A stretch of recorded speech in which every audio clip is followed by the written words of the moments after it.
Assalamu alaykum Uyghur televiziyasining aziz ko'rurmanlari. Tor televiziyasining suhbat programmasiga xush keldinglar. Bugun biz Gollandiyada yashayotgan Gollandiyadagi Yevropa Sharq Turkiston Ma'rif jamiyatining qurg'uvchilaridan biri bo'lgan Ubulqosim Ablis efendim bilan suhbat elib bormoqchi. Ubulqosim efendim, qanimiz xush keldingiz. Hoş bulduk. Vaqt chiqarib mikrofonimizga qadam tashrif qilganingiz uchun ko'pdan ko'p rahmat. Aldı bilan o'zingizni tunishtirib o'tsangiz. Sizlarga rahmat. Benim ismim Ubulqosim Ablis.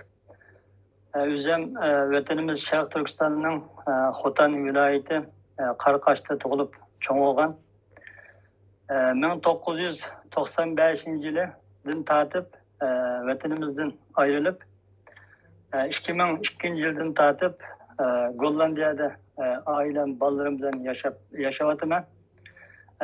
Gollandiyada kelgandan beri vatanimiz Sharq Turkiston va xalqimizning derdiga derman bo'lishimiz va o'zimizningki mas'uliyati va majburiyatini ado qilish uchun qo'limizdan kelishicha, saviyamizdan yetishicha bir kishilik mas'uliyatimizni ado qilish uchun harakat qilib keldik. Hozir Gollandiyadagi Yevropa Sharq Turkiston Ma'rif jamiyatininki katiblik xizmatini qilib kelyapman. Hammamizga ma'lum bo'lgandek, yaqindan beri muhojiratdagi bir qism Uyg'urlar vatanga berib urug' tuqqanlarni yo'qlab keladigan ahvollar sosyal medialarda ko'payib qoldi.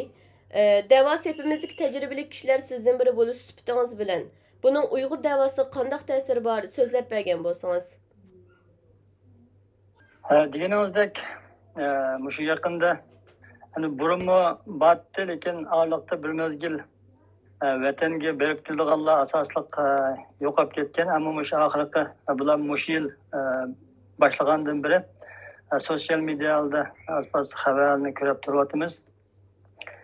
Bunun ta'siri albatta davoyimizga salbiy ta'sir bo'ladi deb qarayman. Chunki bo'libmi xalqaroda Yevropada bo'libmi biz men yashayotgan Gollandiyada bizning vatanimizda bo'layotgan zulmni irqiy qirg'inchilik deb parlamentda e'tirof qilgan tunji Yevropadagi bir parlament hisoblangan bir davlat.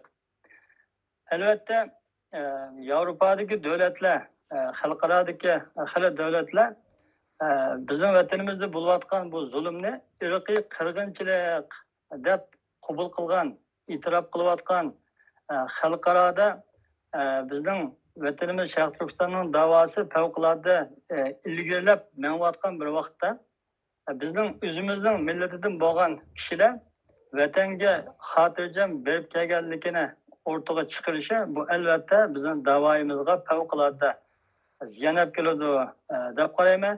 Çünkü biz bu siyasi meydanda siyasetçiler bilan kurashgan vaqtida chet elliklarga vatanimizning davoyimizning xalqimizning to'g'risida kurashgan vaqtimizda biz u yerda bo'layotgan zulmni anlatib kelyapmiz.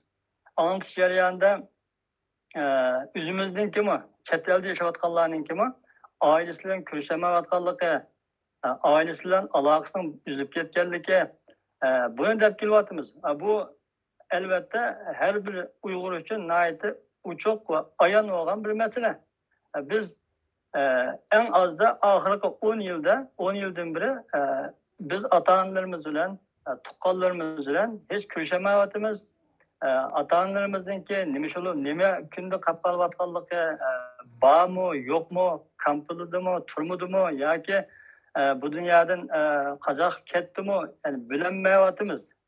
Bunu bilinmeyenlikimizde deb kilayotgan shunda bir paytda bularninki vatanga bormayazda bu masalaning o'rtaga chiqarganligi bu nayda vatanimiz, millatimiz uchun bo'lgan favqulodda bir ziyon olib keladi davoga. Ham bu nayda ig'ir bir xatolik deb o'ylaymiz. Chunki odatda bir chet elliklar, yani bizninki Uyg'ur emas, bir chet elliklarmi bizning vatanimizga sayohat uchun va yoki biz ziyorat uchun borolmaydigan shunday bir vaqtda bularninki vatanga bormaymiz deb bu o'rtaga chiqishi davomida favqulodda ziyon olib keladi deb qaraymiz. Chunki Xitoyninki yolg'onchiligi, hilegarligi, ikkiyuzlilikini biz bilamiz. Hem chet eldimi, xalqaro siyosatdimi Xitoyninki hilisini, ikkiyuzlilikini endi tahi bilib yetayotgan, bo'lib shu g'arb ellari bilib yetayotgan shunday bir paytda bizningki xalqimizning orasidan ba'zilarninki vatanga berib kelmayman deb bu masalani o'rtaga chiqarishi Xitoyga nisbatan bir ko'zur bo'lib turadi. Bularga nisbatan Xitoyninki ishlatish uchun favqulodda bir ko'zur, bular shu ko'zurga teng kapirayotgan bir insonlar deb qaraymiz. Bunun uchun buningki qilgan bu qiliqlari davoyimizga favqulodda ziyon olib keldi deb qarayman.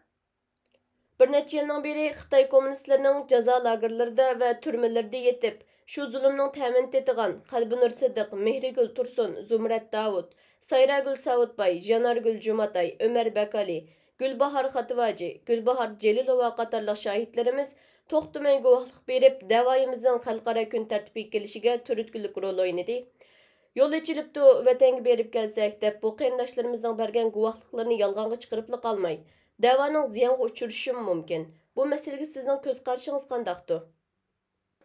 Albatta, deganimizdek, bularninki vatanga berishi yuqorida deyilgan shaxslarimizningki bergan guvohliklari va uningdan sirt chet el muxbirlarininki vatanimizga berib bir vaqtda ishadiki zulmni o'z ko'zi bilan ko'rib yetkazgan xabarlari va nurg'un betaraflama organlarning hattoki BDT'da 1 milyondan ortiq Uyg'urning kampida turayotganligini rasmiy isbotlangan shunday bir isbotlar o'rtaga chiqayotgan biz irqiy qirg'inchilik ostida qolib qolgan qirilayotgan bir millat bular sifatimiz bilan vujuddan yo'qolash oldida ketayotgan shunday bir holatda bularninki vatanga berishi albatta bu nihoyatda ziyonli olib keladi. Chunki Xitoyga nisbatan bularninki vatanga berishi, vatanga berib kelishi chet elliklarga, chet eldagi bizningki Sharq Turkiston davosini qilayotgan insonlarimizga qarta qilingan bir nimelik bu bir yani xiyonat bo'lishi mumkin. Chunki bu berib kelayotganlar mencha bo'lsa ba'zanlar Xitoyninki maqsadlik, Xitoyninki planliq bularni aprovotgan bo'lishi mumkin deb qarayman. Chunki bular chet elda bo'layotgan bu da'voga favqulodda ziyon olib keladi. Yana ma'lum bir qismininki balkim o'zicha bag'am bo'lishi mumkin desakmi, bularninki vatanimiz uchun, millatimiz uchun chet elda qilinayotgan bu da'voga favqulodda ziyon olib keladi deb qaraymiz. Chunki bizning vatanimizga odatdagi bir sayohatchi Yevropada yashayotgan yoki bir ziyoratchi borolmaydigan shunda bir turmuga aylangan bir yerga qanday olapmi biz Uyg'ur bizningki u yerga xotirjam berib kelalaydi desak, buni odatdagi bir odamni kallasini o'tkazolmaydi. Bir siyosatchi zot o'tkazolmaydi. Odatdagi bir odamni o'tkazish imkoniyati yo'q. Chunki Uyg'ur bo'lganlikning o'zi Xitoyga nisbatan bir düşman, Xitoyga nisbatan yo'qotish tegishli bir insonga aylangan bir shunday vaqtda bularninki berib kelishi bu favqulodda davoyimizga olib kelgan bir ziyonliq deb qarayman. Diasporadagi Uyg'urlar siyosiy panohlik tilab shu davlatning pasportini olib bo'lgandan keyin vatanga berib kelsa bo'lamdi?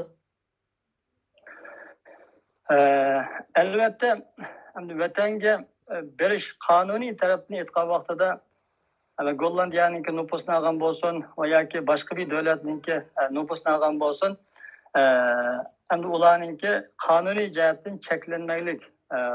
Ammo siyosiy jihatdan biz vatanimiz Sharq Turkistondan chet elga, ya'ni Yevropa tarafga kelgan, Amerika bo'lsin, ya'ni chet elga kelganlarninki, chet eldan nüfus alganlarninki asosli hammasidagidek siyasi panalık tilep nüfus ağın. Yani Xitay menenki düşmenim, Xitay bana zulüm salıvatıdı. Ben vatanim Şarkı Türkistan'da yaşayamavatımı. Onun için beni kutulduruvasanlar dep bu yaninki siyasi panalıkına erişken insanlar. Bu yerga kelip siyasi panalıkka erişip nüfusunu elip ondan keyin nomus qilmay yana aşağıya xotirjam boralganligi bularninki yolg'onchiligi bularninki o'ziga o'zi yolg'on aytayotganligini o'zi o'rtaga qo'yganligi chiqadi bu yerda. Söhbetimizni mush yerda oxirlashtirayli. Oxirda Uyg'ur televiziyasiga vakolatan söhbetimizning yaxshi elib berilishi uchun kuch chiqargan Obul Qosim apandimga rahmat aytaman. Rahmat. Ko'rinmanlarga sog' salomatlik tilayman. Keyingi sonda ko'rishguncha omon bo'linglar.